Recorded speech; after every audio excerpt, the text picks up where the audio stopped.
You know what Carl Jung said about people who obsessively control their money? That they're not being financially responsible.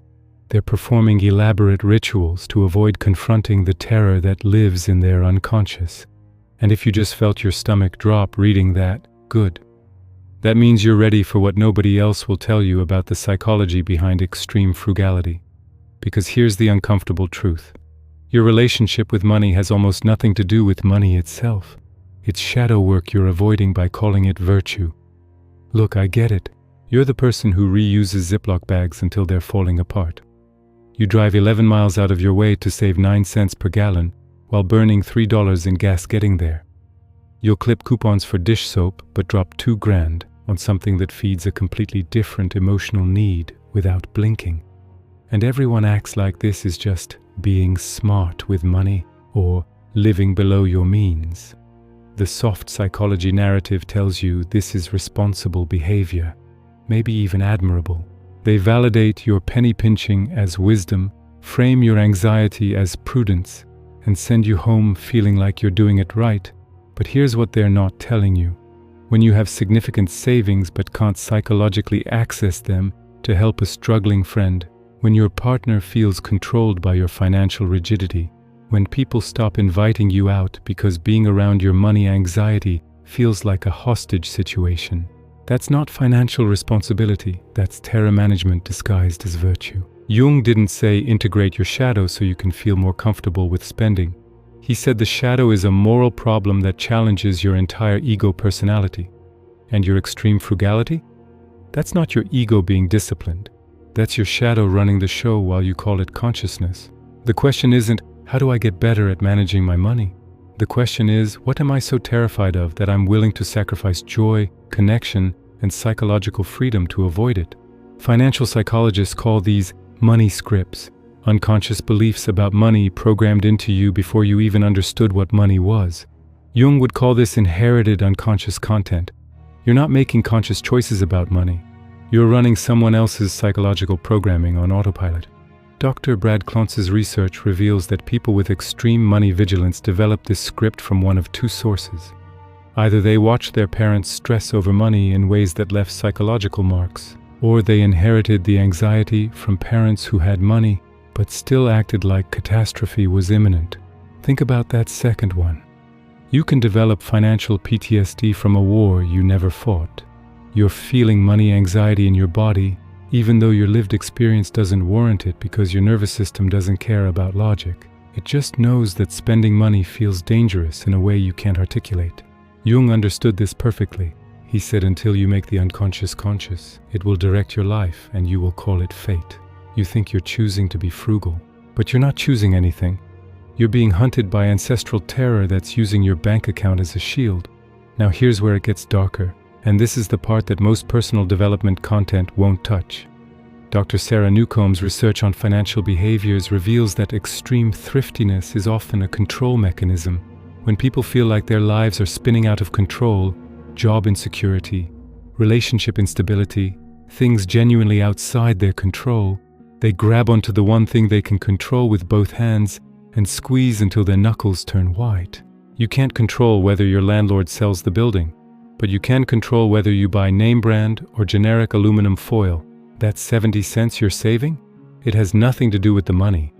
It's the only corner of your life where you make the rules, where you feel powerful, where the chaos can't touch you. Marcus Aurelius said, you have power over your mind, not outside events, but you're doing the opposite. You've given up power over your mind by letting anxiety run your decisions, and you're trying to compensate by obsessively controlling external events that don't actually matter. The Stoics would see this as the exact inversion of wisdom. But wait, it gets darker, because there's a paradox here that'll mess with your head. The spender and the extreme saver?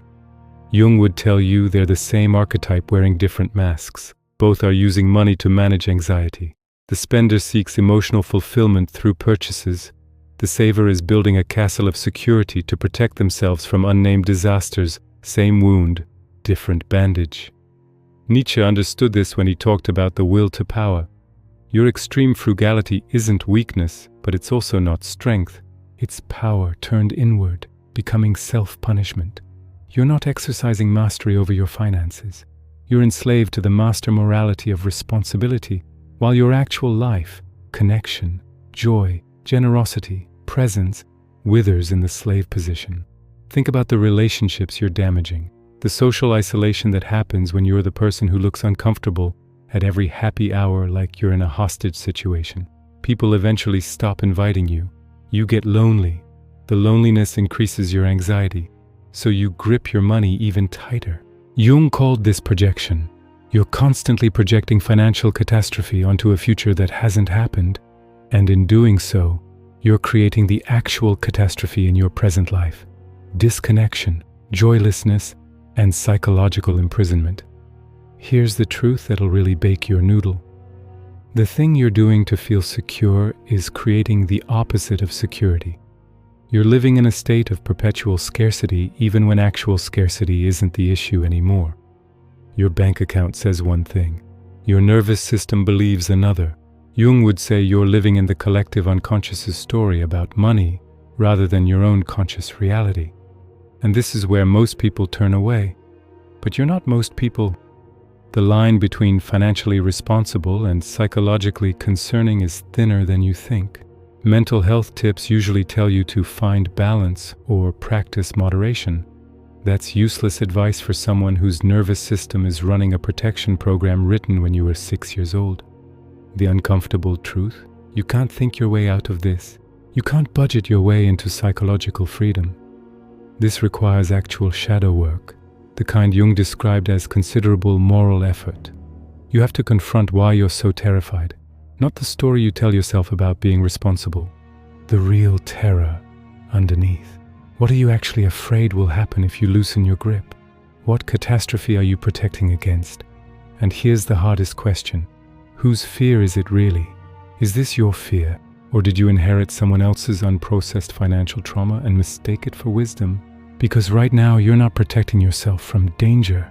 You're protecting yourself from life, from generosity, from spontaneity, from the vulnerability of not knowing if you'll be okay if you spend that money. And in the philosophy of mind, we'd call that ontological poverty. Not broke in your bank account, but broke in your being. So what does becoming financially sovereign actually look like? Not financially free, not financially healed. Financially sovereign, psychologically capable of making conscious choices about money instead of running unconscious programming. First, you have to do the shadow work Jung insisted was necessary. Sit with this question and don't let yourself off easy. What would it mean about me if I spent money freely? Whatever answer comes up, I'd be irresponsible. I'd be like my father. I'd lose everything. That's your shadow talking. That's the unconscious content running your life. Second, you need to confront your money script directly. Journal this. Where did you first learn that money was dangerous? What was happening in your family when you developed this hypervigilance? Whose voice are you hearing when you feel anxiety about spending? Third, practice what the Stoics called a negative visualization, but in reverse. Instead of imagining worst-case scenarios, imagine the life you're sacrificing by living in perpetual scarcity mode. The friendships eroding, the partner who feels controlled, the generosity you can't access even when you want to help, the joy you're postponing for a future that never comes because the goalpost keeps moving. This isn't about becoming reckless with money. It's about recognizing that your frugality has stopped being a choice and become a psychological prison. Seneca said, "No person has the power to have everything they want, but it is in their power not to want what they don't have." You're doing the opposite. You have what you need, but you're still operating from want, from lack, from fear. Here's what Carl Jung actually said. People will do anything, no matter how absurd, to avoid facing their own souls and your extreme frugality. That's not financial discipline. That's soul avoidance.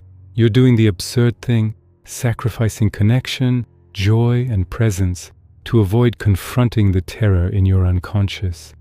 The psychology of money isn't about spreadsheets and budgets. It's about whether you're living consciously or unconsciously, whether you're making choices or running programming, whether you're financially sovereign or psychologically enslaved to inherited trauma.